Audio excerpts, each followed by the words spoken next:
To begin our program today, we will first hear from our invited guest speakers on their areas of expertise. Ladies and gentlemen, our first speaker is currently the Associate Professor of Psychiatry and Consultant Psychiatrist at the National University of Malaysia. She trained in psychiatry at the National University of Malaysia and completed a clinical fellowship in mood and anxiety disorders at the University of Toronto, followed by a Master of Science in Affective Neuroscience at Maastricht University. She is currently the interim Malaysian representative of the International Association of Suicide Prevention (IASP) and a scientific members of the IASP World Congresses. Please welcome Yang Berusaha Associate Professor Dr. Chan Lai Fong.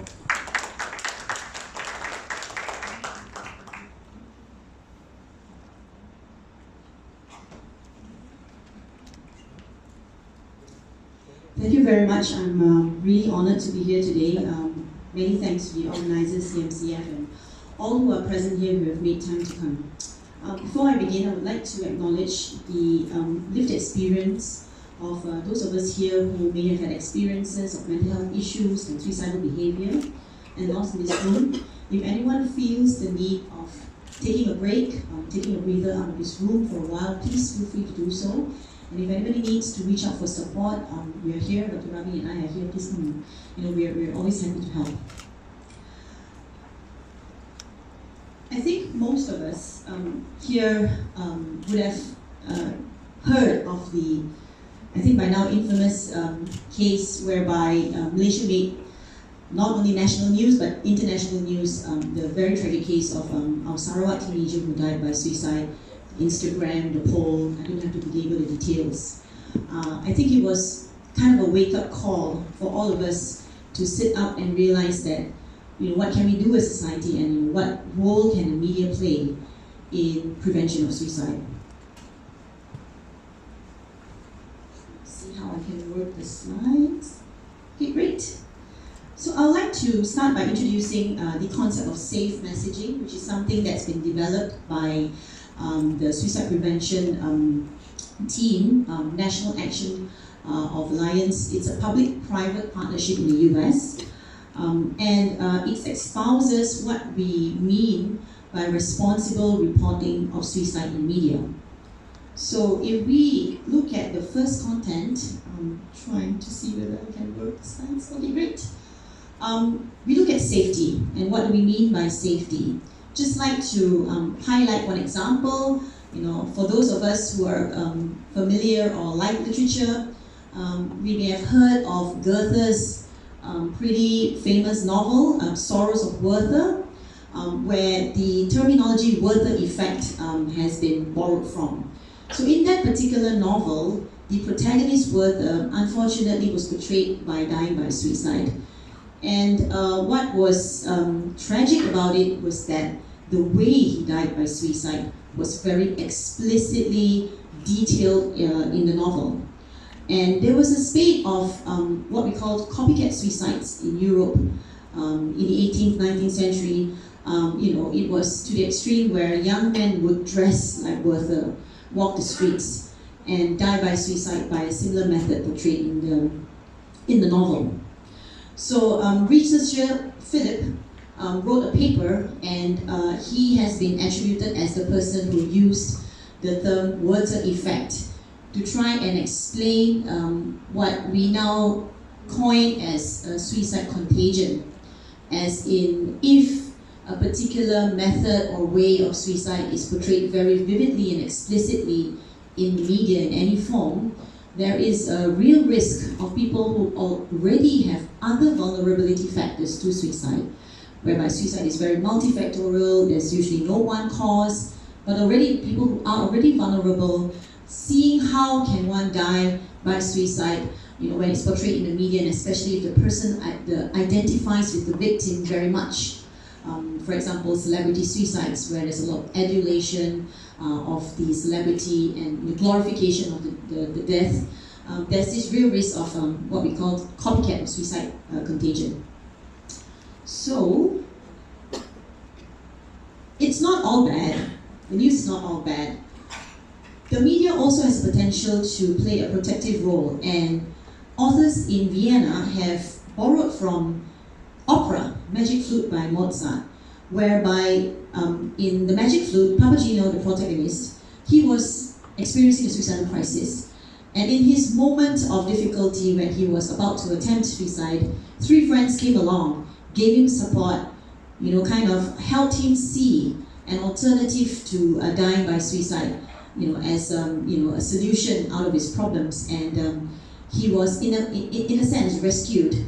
So the authors in this paper coined the term Papageno because what they found was there were certain elements about how suicide is portrayed in the media that can be protective. For example, if it's portrayed in the media, how somebody who might be in a suicidal crisis have overcome or coped with the crisis. This we want to be copied because this gives hope and handles to others who may be in a similar situation. How can recovery be possible? And of course, other things like, how accessible things are, and in terms of helplines, where to get support, where to get resources. These are also very important protective effects that can be disseminated through the media. So I'll go really quickly. Unfortunately, I'm not having much luck. Good. So WHO is kind of like the template in terms of providing the resource and the background and the rationale, literature and the scientific evidence that supports, what are some of the things that can be done, should be done when, suicide is portrayed in the media, because it is unrealistic to say, don't talk about suicide at all. We do not want to be in a position to stigmatize suicide and, adopt the attitude that, it's something to be shirked away from, not to be talked about. Of course it can be talked about, but the focus is prevention. So there are things that can be done, as we've mentioned, to kind of increase the Papageno effect. I won't belabor the details, we can talk about it a little bit more later.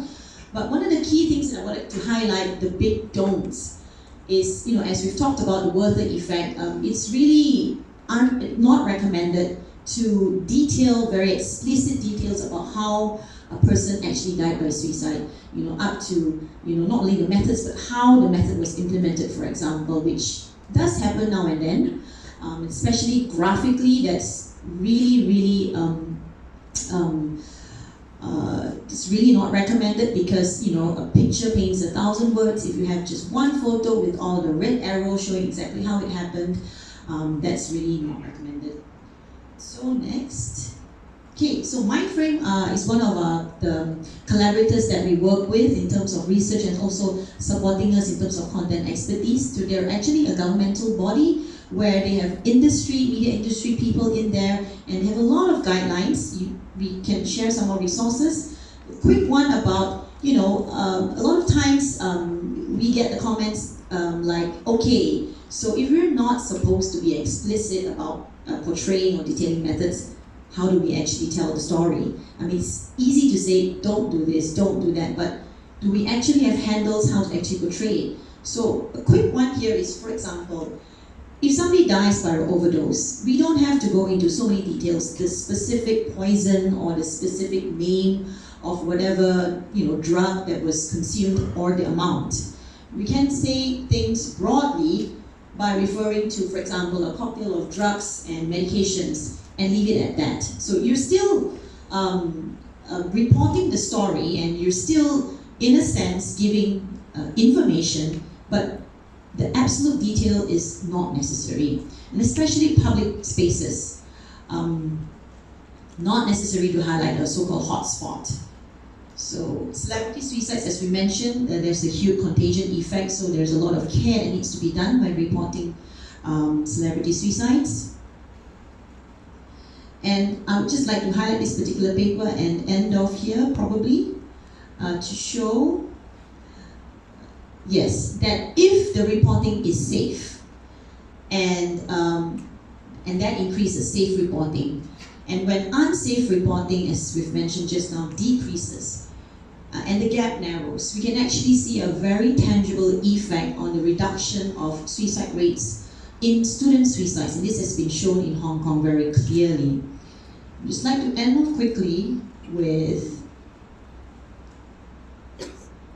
Robin Williams' case, there's also some evidence that there was a 10% increase in suicides in the similar demographic, in a similar method in the US, and there was pretty much, considerable evidence that the media reporting of his suicide did not adhere to media guidelines. So, probably just want to end off by saying that we all have a role, and we'll probably discuss a little bit more in terms of the guidelines. There is evidence to support that the usage of guidelines does have a tangible effect on suicide prevention. We won't go into too much detail. Help with the next slide.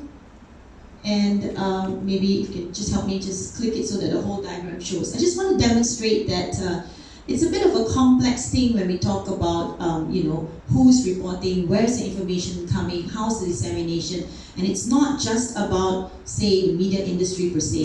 It also has to do with public and how the public disseminates information that's kind of viralized through social media. And so all of us have a role, and all of us have a part to play in terms of, how do we actually stop the dissemination of unsafe material, and of course the role of regulators and so on and so forth. And I'll probably just end here, and we can take more of it during discussion time. Just show you the diagram in full. Yeah, that's it. Thank you very much.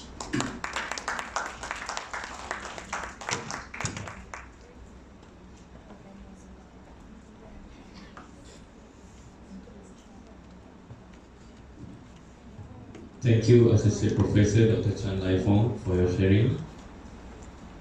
Ladies and gentlemen, our second speaker is working as a mental health professional in Hospital Miri.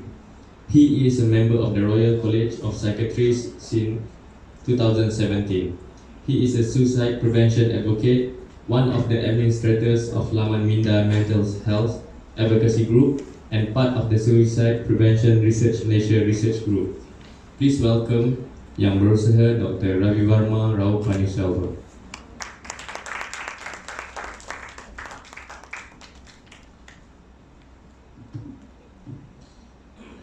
Good morning.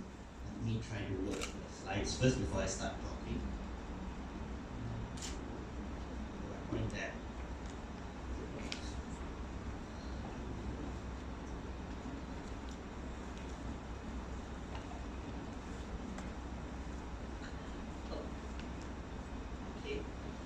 Sort of work this out. Right. Thank you so much for inviting me to talk today. I will just say that I'm actually a clinician, so I'm going to talk on that perspective, and also I'm going to talk my perspective on my work and as well the work that many people have done.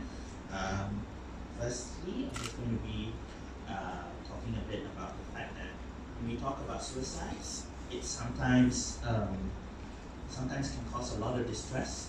Even when we do it safely. Feel free anytime to take time off the session, and if needed, talk to a professional for chance that. So that I need to acknowledge and thank CMCF for organizing this. It's really good that when Mr. Fazlin contacted me and Mr. Asmi as well, I think the fact that they responded so quickly and asked me, especially responding to my texts in the middle of the night and all of that, so thank you. I need to acknowledge Prof. Chan, Dr. Yin Peng, and Tai Xuan, who got me into suicide prevention work. Dr. Nora Shikin, who helped me a bit about all the public health work that has been done. And of course, I think it's not fair if I talk about guidelines that was a lot initiated by Prof. Manian, who I think we all need to thank for really starting off suicide prevention work in Malaysia, and also my colleagues in the Ministry of Health, who many do a lot of work that's often not acknowledged and or said out a lot, because there's a lot of work that we do. Alright, any national suicide prevention strategy, if you do look at it in detail, there is a component to media work. This responsible media is something that's important. This is a document that was just recently released by WHO, and it's a simple word that says live light. And if you look, the interaction with media forms a part of any strategy, and that also that is true for many countries, including ours. the Malaysian media guidelines, which all of you have a copy, if you look at your black bag, there is a copy of that. So I'm just going to ask you guys to just fish it out of your bag, so it's much easier for me to talk about that. All right. So how did this come about? The media guidelines form as the 7th area of priority of our plan of action suicide prevention, and it also features what WHO has been talking about. Our guidelines was launched in the year 2000 for probably my maths is correct, 15 years ago. And at that time, way ahead, I think I would say, of that time, we actually got people, media professionals, public health people, psychiatrists, mental health professionals in general, stakeholders and befrienders and all of that. During that time, they had a workshop and they actually formulated this guideline. There was actually 68 media professionals who were involved who made these guidelines during that time. It was revised in 2012. And this guidelines was launched in 2004's World Suicide Prevention Day, where media was actually the theme. So that's a bit of history, which myself only just found out about a few, probably just yesterday, because I was digging for information on where's the lost story behind our guidelines. So that's where our guidelines came from. It comes from an area of very rich history, and it was based on the then 2000 WHO media guidelines. Currently, we have the 2017 one, which Dr. Chan has shown a bit. All right, so I'm not going to read through the guidelines. I'm going to tell the key messages that our guideline actually talks about. It's not to say don't report suicides. I think that's an important message we want to share, because we're not trying to say don't do this, don't do that. No. It's providing accurate and sensitive reporting towards suicide.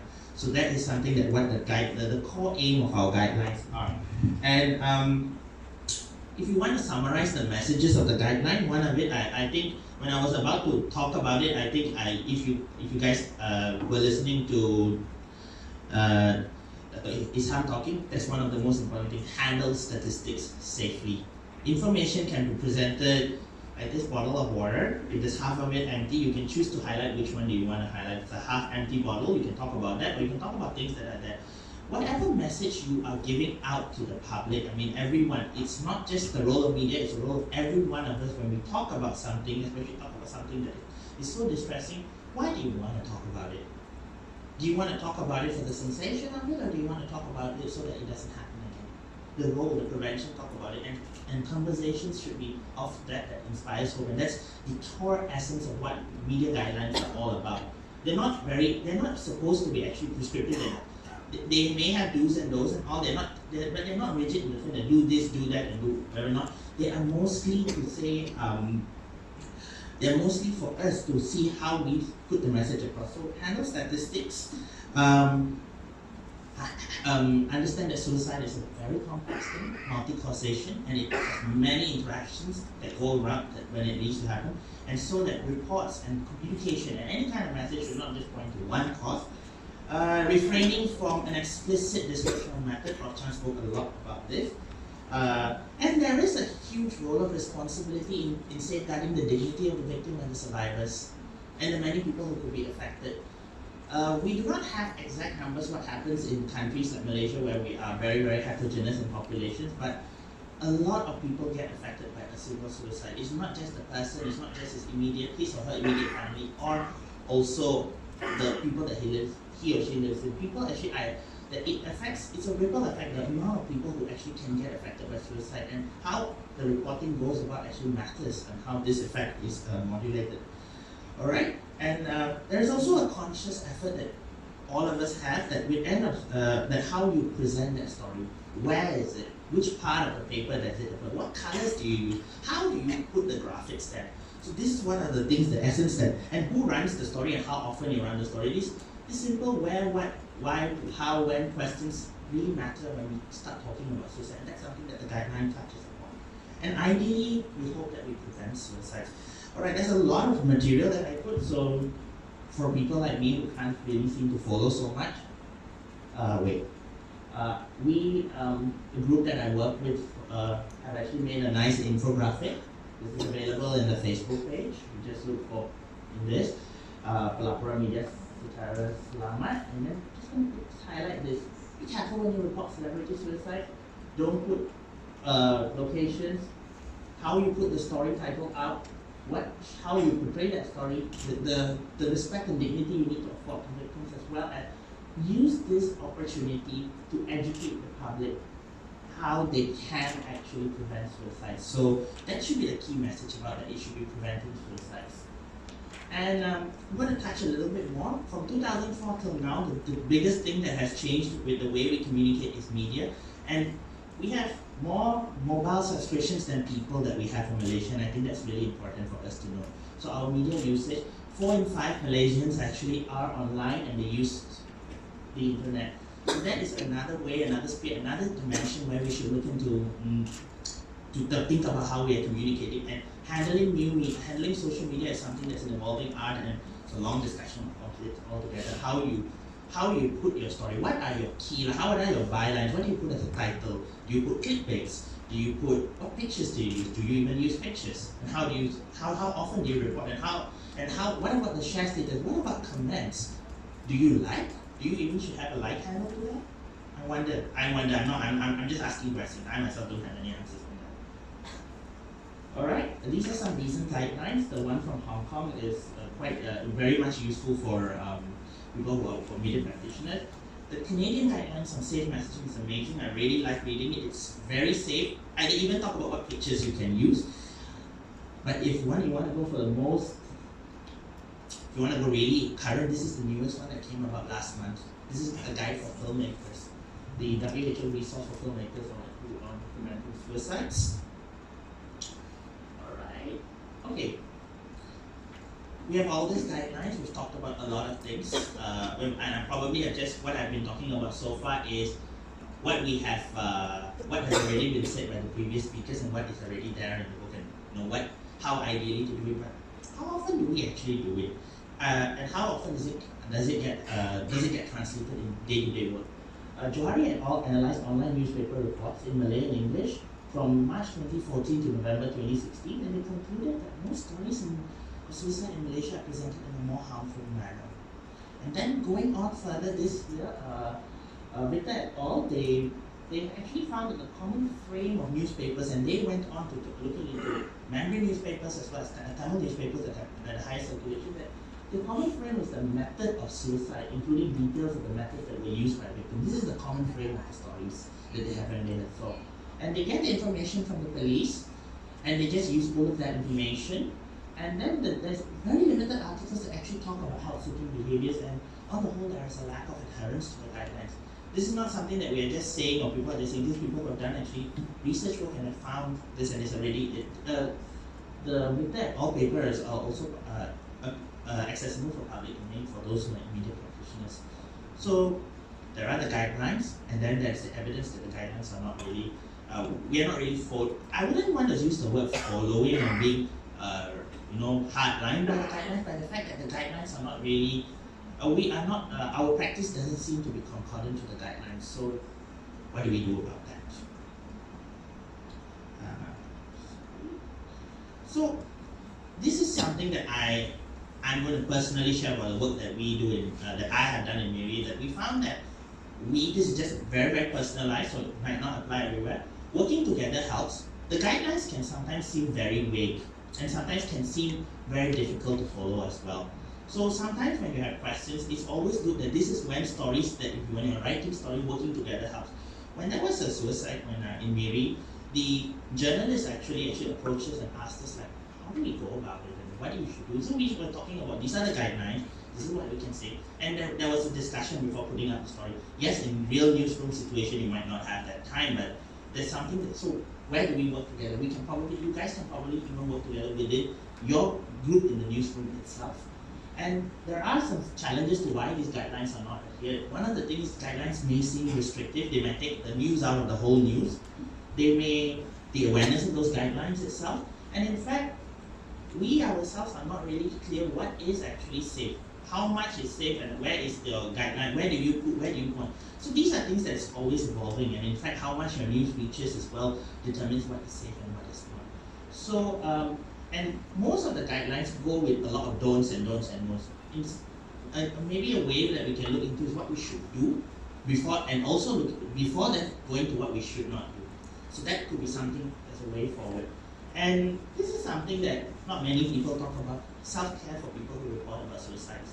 You guys have to, one of the people who actually get, one of the groups of people, the one big group of people who get affected by suicides are actually people who report it. You go there, you get the information, you get all the information without any filter. How does that affect you? What if you have lived experience and this is triggering to you? Is there a mechanism that we can also look after our media practitioners who report about suicide? These are things that we need to look at moving forward. And when we look at it this way, we probably would think that reporting will become safer as well. And the conversation regarding suicide becomes better. Alright, recently I met, when I went to the YASCON World Congress with Prof. Chan, Dr. Ying Freshman and Wen Lee here, we met a media academic, Anne Luce. She teaches journalism, and what they have done with the work there is they found that in the UK, the awareness of the guidelines is less, and also all these problems are there. So how do you go and condense this this is actually a short, our guidelines is actually nice and short and cute. You have to see some of the guidelines which are 30 pages long and all of that. It's not really easy, you want to flip and everything. How do you self-regulate? They came up with these 6 questions that we all can ask. Have I minimized harm to those affected by suicide? Have I told the truth, yet I avoided explicit details or patterns? Have I taken care in producing a story that, including the tone I use and the language I use? Have I used social media responsibly, that's taking into the times that have changed? And also, do I avoid stereotypes, harmful content and stigmatizing stories, especially to certain vulnerable groups? Like, you want to say X group is prone for suicide, it's actually not very helpful for the group itself, and it increases stigma to them. And have I provided support through helpline?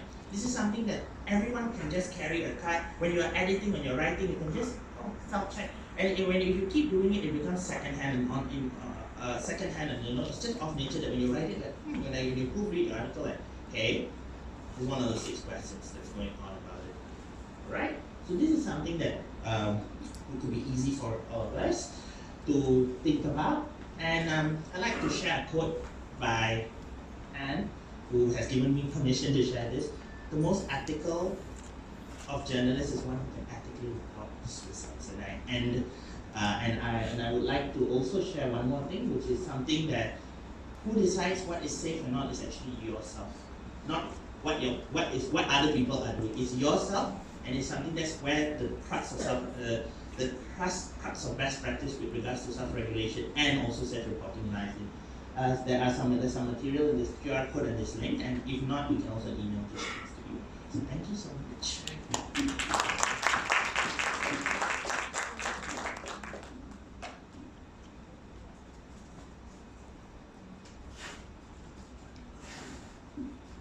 Thank you, Dr. Ravi Varma, for your sharing. Last but not least, our third speaker has been a volunteer with the Befrienders Kuala Lumpur for 21 years and is currently the executive director of the organization. He has the experience of providing emotional support via telephone, email, and face-to-face to those who are depressed, in distress and suicidal. He frequently conducts talks and workshops to various groups on topics such as active listening, mental health, self-care, and suicide prevention. Without further ado, please welcome Yang Berusaha Mr. Kenny Lim.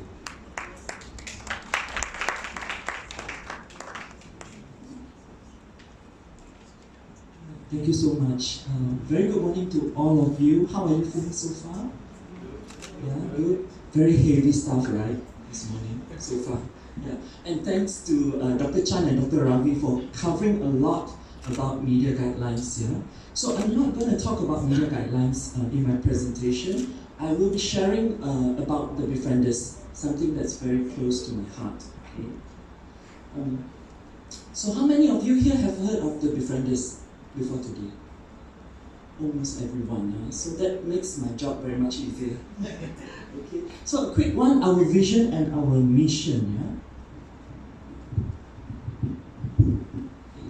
So our vision is basically a world in which fewer people feel the need to end their own lives, and mission is to elevate distress and reduce risk of suicide through emotional support and public education. So our focus is on suicide prevention. Right?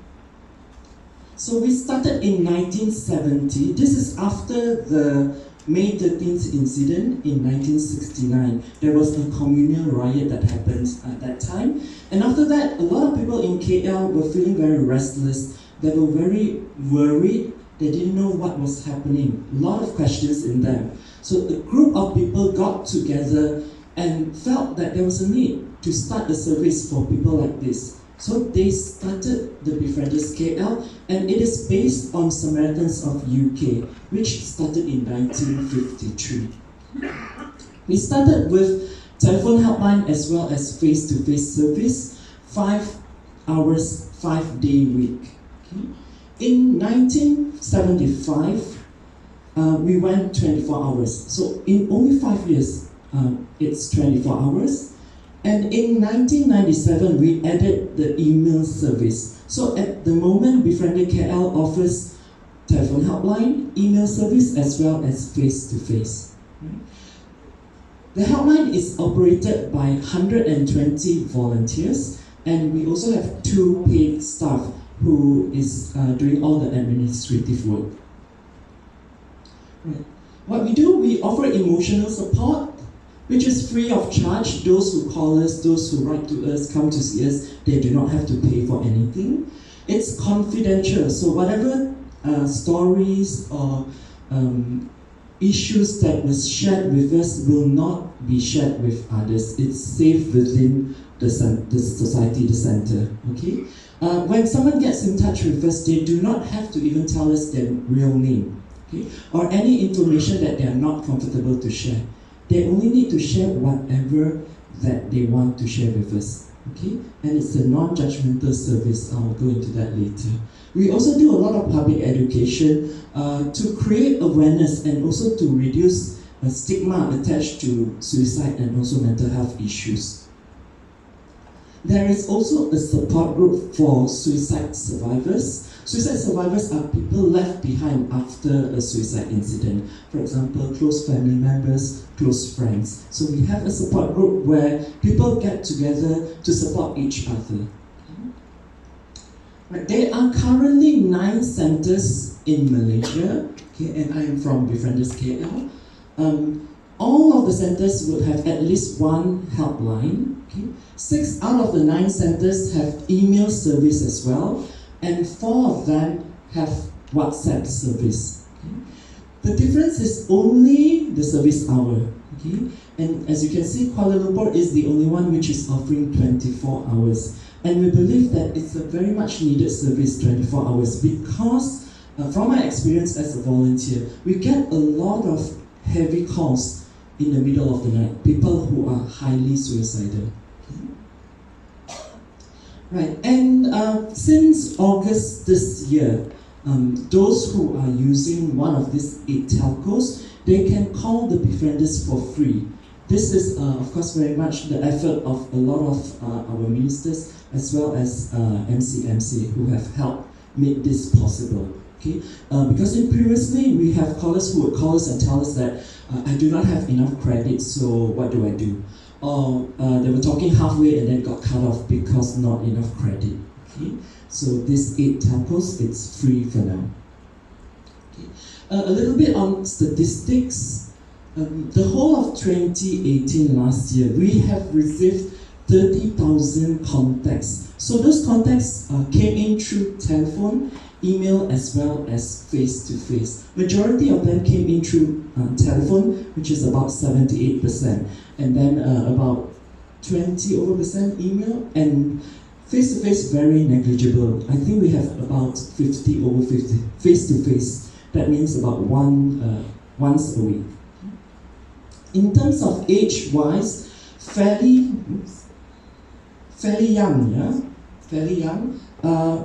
The majority of them are in their 20s, 20%, okay?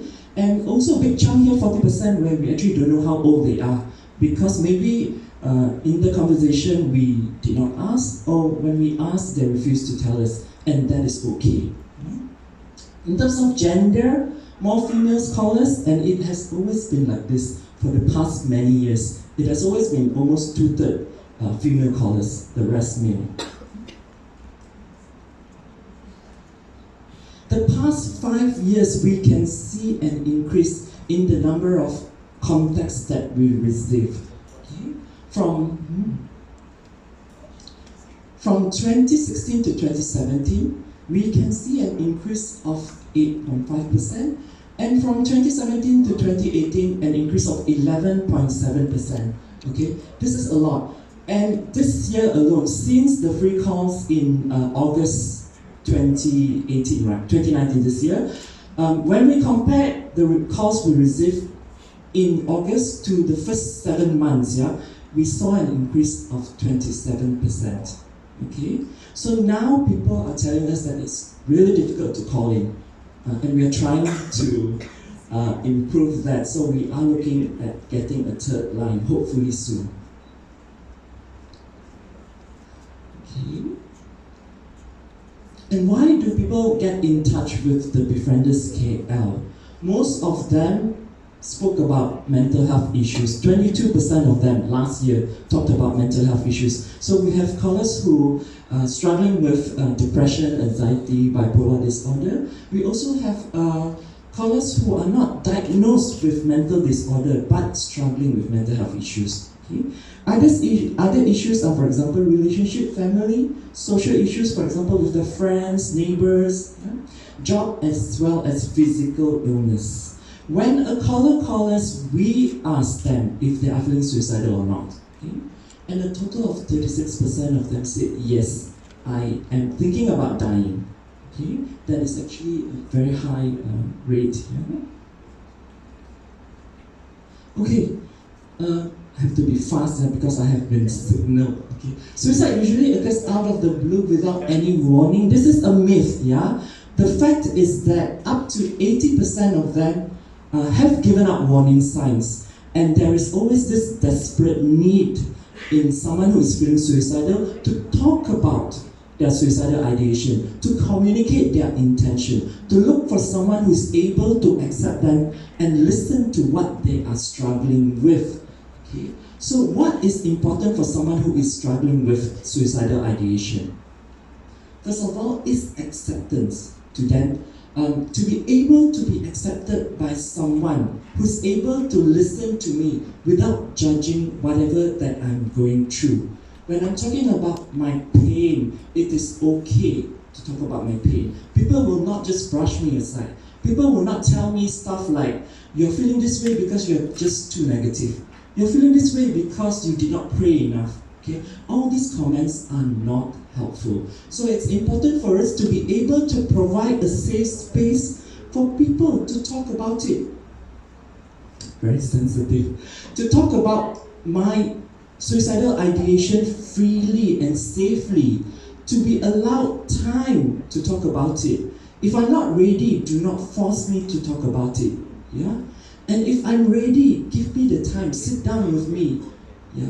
Our callers, some of them need only maybe about 15 minutes, 20 minutes to talk about their issues. Some of them would need up to an hour and a half. So it really depends on individual, how much time they need. Okay? Because they need to express whatever that's going on. For someone who is feeling suicidal, most of the time they do not have the chance to talk about their suicidal ideation to others. Okay? So by calling Befrienders, maybe this is the only chance I have to talk about something that's very deep inside me, that I can't share with anyone else. Alright? So some of them may need a lot of time. Okay? And empathy is very, very important. Empathy is the ability where we are able to put ourselves in the other person's shoes and try to feel what this person is going through, the unbearable emotional pain that they're going through. A lot of people who are feeling suicidal do not want to die. Yeah, they do not want to end their lives, but what they wanted was basically to end the pain that they are going through. Alright? So this is what the Befrienders try to achieve, to provide a safe space for people to talk about suicide freely and not judging them. Okay? Thank you very much.